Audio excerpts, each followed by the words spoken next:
All right, I also wanted to give you guys a visual now of what baby looks like inside of the uterus at full term.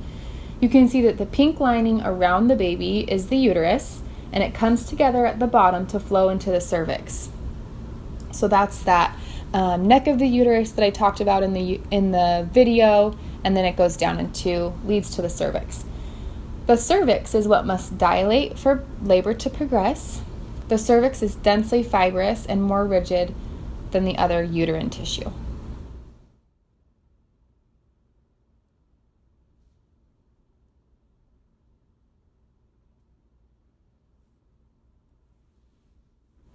All right, I talked about this in the video about how the uterine muscles work during labor, and if my elementary drawing didn't do it for you, here's a way better visual of all the uterine fibers and what they look like actually pieced together. So I wanted to give you guys a better photo of what that looks like.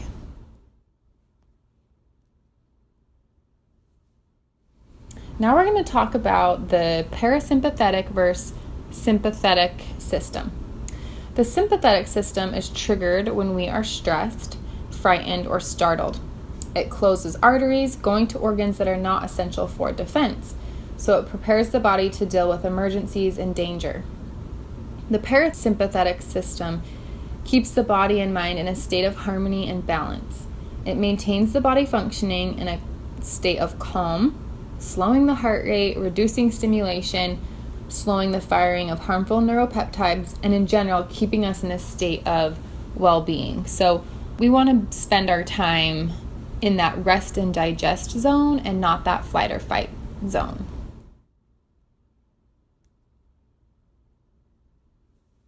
So you're probably thinking, how does this relate to birthing? When the mother approaches labor with unresolved fear and stress, her body is already on the defense. So the stressor hormone catecholamine is triggered. Her body is sent into the fight, flight, or freeze response.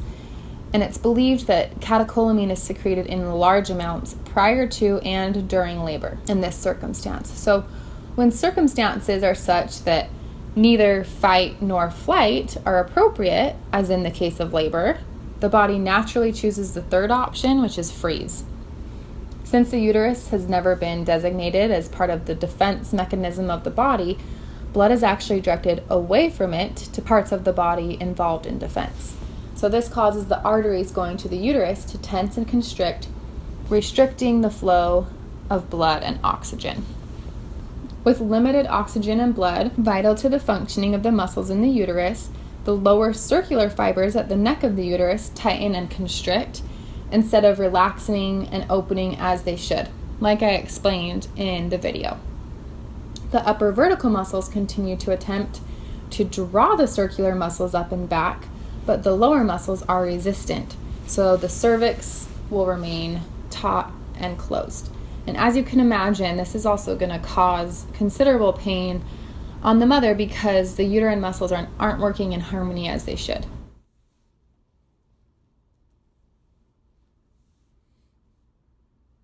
When the two sets of muscles, the outer and inner layer of the uterine muscles, work against each other, it's going to cause pain for the laboring mother, like I mentioned. And the situation can also have an adverse effect on baby. So the upper muscles push to expel, forcing the baby's head against that tightly closed lower muscles that refuse to budge. In addition to the pain that this causes for both mother and baby, labor can be drawn out or it can even totally shut down. Limited oxygen in the uterus also means that the supply of oxygen to the baby is compromised, and over a period of time this can be a cause for concern, obviously. So what labor needs is not more urgency or prompting to move things along, just more awareness of the importance of calm, relaxation, gentle encouragement, and assurance that actually can move the labor along faster.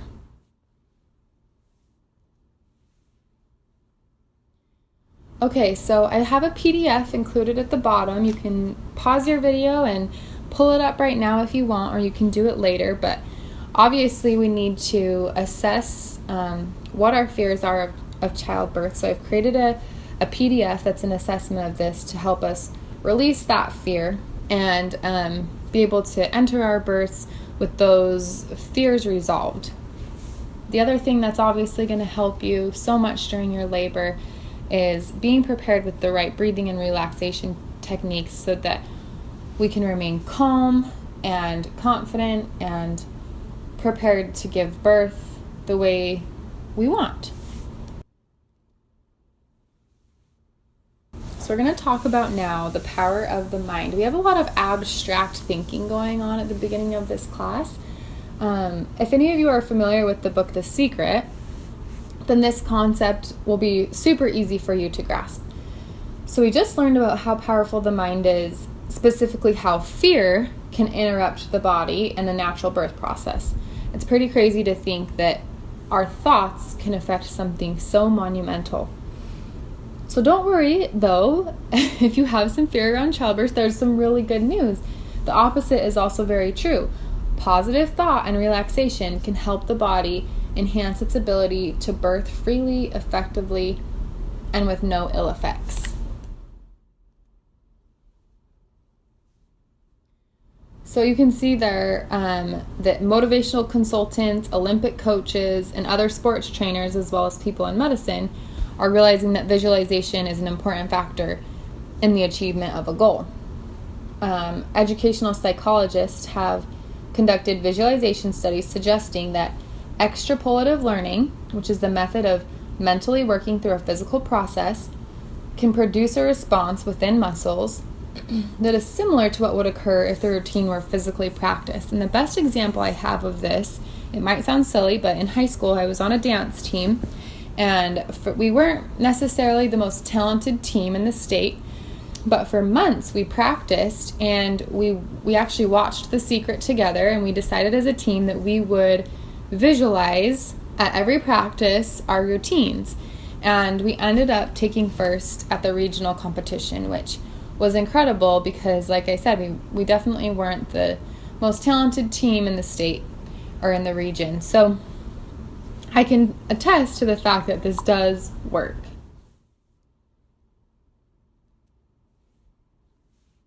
Now we're going to talk about the laws of the mind so we can further understand the power of the mind and how our mind works and how we can prepare mentally for birth. We're going to go over these 4 laws just pretty briefly in the next few slides. These laws are actually the basis for natural birthing and coping with pain during childbirth.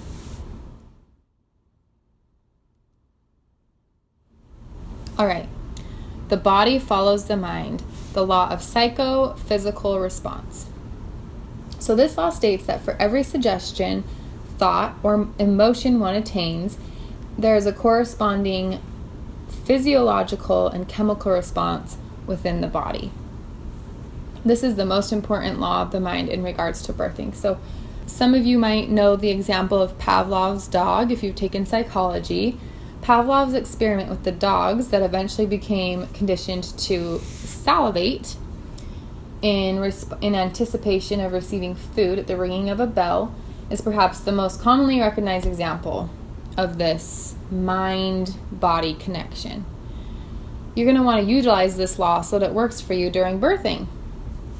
We experience this law nearly every day of your life, so I'm sure you guys can all recall an experience where an unexpected noise or an appearance of a person, even if you know that person, causes you to jump or draw back, startle, or maybe involuntary cry out. This is the law of psychophysical response. Here's the crux of it all. Utilizing the law of the mind so that it works with you and for you and not against you during your birthing is essential. If the mind is dwelling on fearful, negative images of birth, the body is thrown unintentionally into a defense mode. The physical response then becomes obviously the antithesis to normal birthing, which is tension. However, we're going to train ourselves to think of birth in a positive mind frame so that our bodies respond in a positive way. The next law is the power of language. So this law states that what we put out in the way of thinking and speaking creates energy that comes back to us in the same form in subsequent experiences. this is an echo effect or boomerang effect. My best advice for this law is if it's not what you're wanting, don't go there. So don't even entertain that negative thought or experience. An example of this law would be telling your baby that their normal bodily functions, so when you're changing a stinky diaper, are smelly and disgusting. Eventually, they might begin to feel bad about their body or themselves for having created a disgusting situation. So the negative imprint takes hold and it stays with them and grows.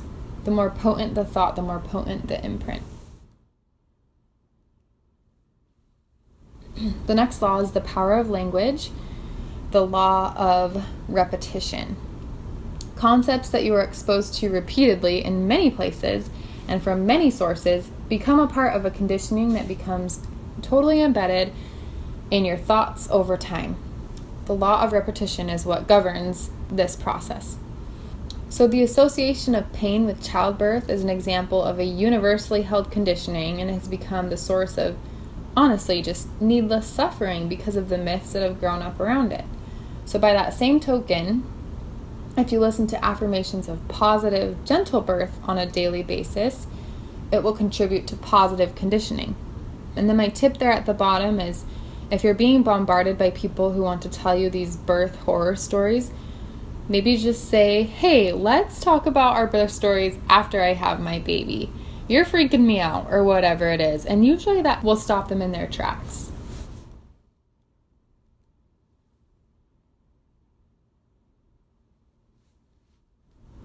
All right, so what you want is what you get. The law of motivation. The law of motivation affects the physical body's capabilities. So now we're moving from our mental to our physical. When the mind is highly motivated, the body responds properly. So an example of this is a football player with an injury mid-game that doesn't fully even feel the pain until the game is finished because they are so motivated to remain in the game and play their hardest. Another example of the law of motivation is a story that actually made national news coverage a few years ago. It's kind of an out there story, but it's a really good example of the law of motivation. So it involved a really pregnant young woman who was attending prom when she went into labor.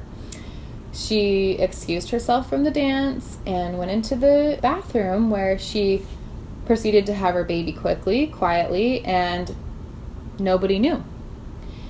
Her fear of being detected created the motivation far stronger than any fear she may have had of the actual birth. So her baby was born easily and in very little time. Her mind never accepted or even considered that there would be any impediments to the birth or that she would experience a long typical labor that our society has come to expect, especially for a woman having her first baby. Call this naive, and I know it's a really dramatic example, but this actually happened, and it's an example that shows us the law of motivation so perfectly.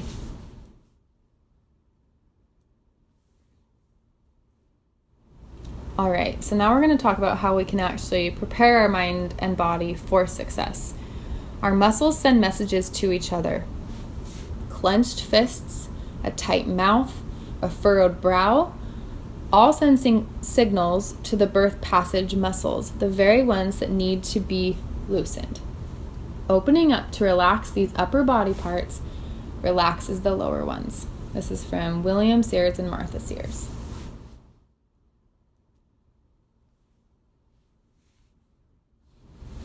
Okay, so one of the most effective tools for dealing with tension, stress, and discomfort without medication is your own conditioned ability to slip into relaxation and visualization quickly and at any given moment.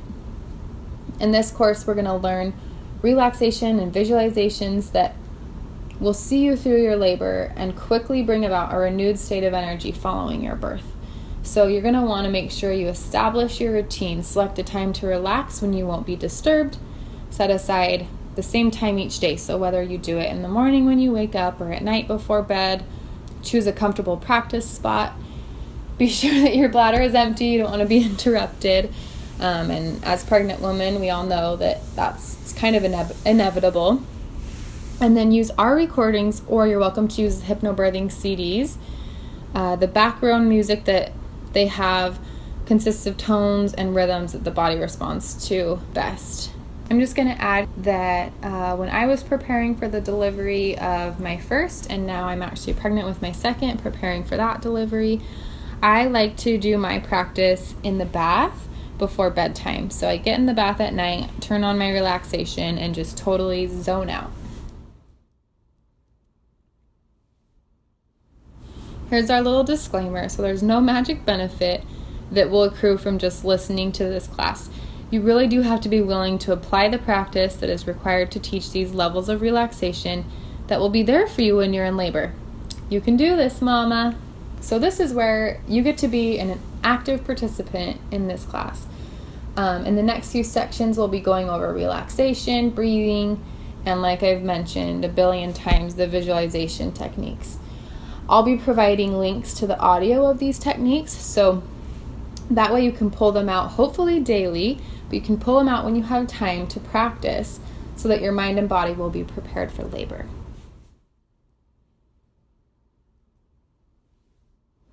The breathing techniques that we're going to talk about now are sleep breathing, slow breathing, and birth breathing.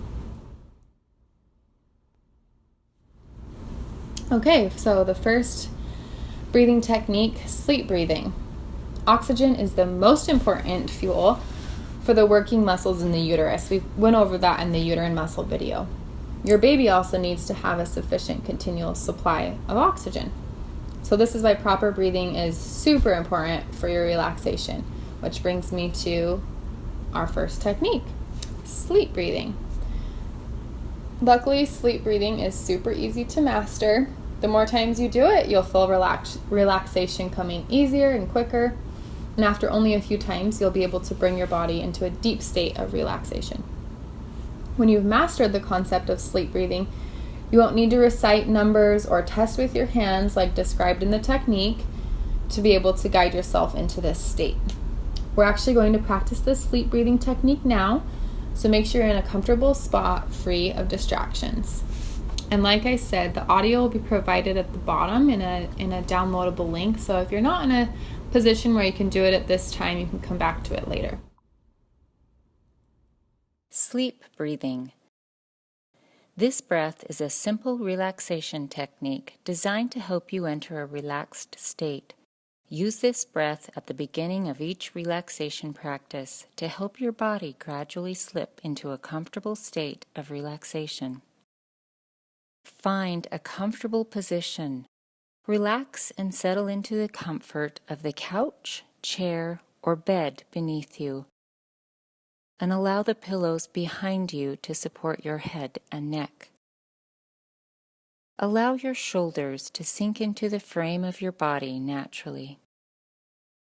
Now allow your head to gently lean forward toward your chest or rest back onto the pillows behind you. Allow your eyelids to gently meet without forcing them to close. Your mouth should be softly shut with your lips touching slightly. Place the tip of your tongue at the back of your upper teeth, allowing your lower jaw to relax. Feel the wonderful sense of relaxation flowing through your body. Pull a breath from your stomach as you mentally recite in, 2, 3, 4 as you inhale. Feel your stomach rise as you draw the breath up and into the back of your throat. As you exhale, mentally recite out 2, 3, 4, 5, 6, 7, 8. As you breathe out slowly through your nose, direct the energy of the breath down and inward toward the back of your throat. Allow your shoulders to comfortably droop into the frame of your body. Release all tension and let go. To determine if you are doing this exercise correctly, place your left hand on your stomach and your right hand on the lower part of your chest. As you inhale, you should feel your left hand rising as though your stomach were inflating like a balloon. As you exhale, you will feel your hands fold into each other as your chest and stomach create a crevice. Continue mentally reciting in 2, 3, 4 as you inhale, and out 2, 3, 4, 5, 6, 7, 8 as you exhale. Allow yourself to release all tension and let go. Continue the mental rounds of breath and allow your natural rhythm to take over when you feel comfortable with the technique. All right, moving on to slow breathing. Slow breathing involves a long, quiet, slow intake of breath from your abdomen that redirects your focus to what is happening around your baby and helps you work with each contraction. It does take practice and it must be worked on daily. A few minutes when you wake up in the morning and a few minutes before you fall asleep at night should provide you with enough practice. So we're going to practice this technique now. So again, find a comfortable position free of distractions. Slow breathing. This breath is a long, quiet, slow intake of breath from your abdomen that redirects your focus to help you work with each surge or contraction. The goal of slow breathing is to make your breath both in and out as long as possible. Use this technique through labor to coincide with each surge or contraction. Rest your back against a pillow or while lying on your side, place your hands across the top of your stomach so that your fingers barely meet. Exhale briefly to clear your lungs and nasal passages.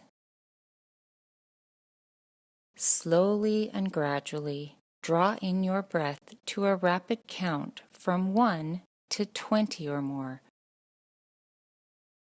as though you were inflating your belly. Keep your body still and limp, not stiff, while you breathe up with each contraction. Visualize filling a balloon inside your abdomen as you draw in. Slowly exhale to the same count, breathing downward and outward. Visualize the balloon slowly drifting off. Give your breath to your baby.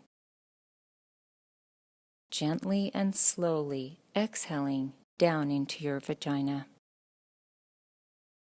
You will be working in concert with the upward movement of the uterus as you breathe your abdomen up to the highest possible height.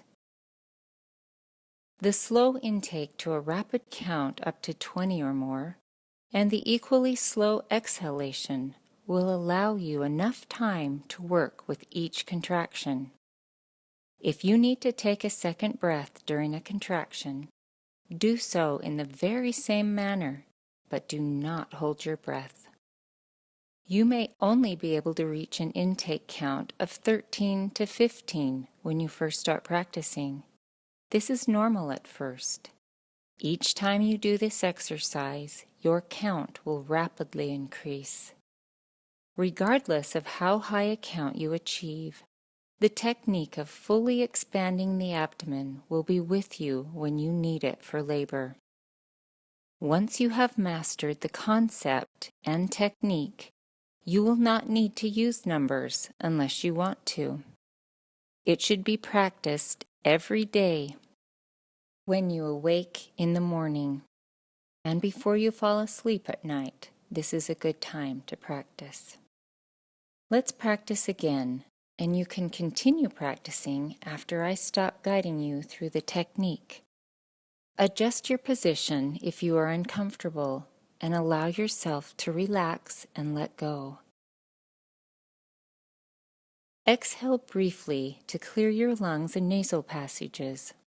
Slowly and gradually draw in your breath to a rapid count from 1 to 20 or more, as though you were inflating your belly. Keep your body still and limp, not stiff, while you breathe up each contraction. Visualize filling a balloon inside your abdomen as you draw in. And slowly exhale to the same count, breathing downward and outward. Visualize the balloon slowly drifting off. Give your breath to your baby, gently and slowly exhaling down into your vagina.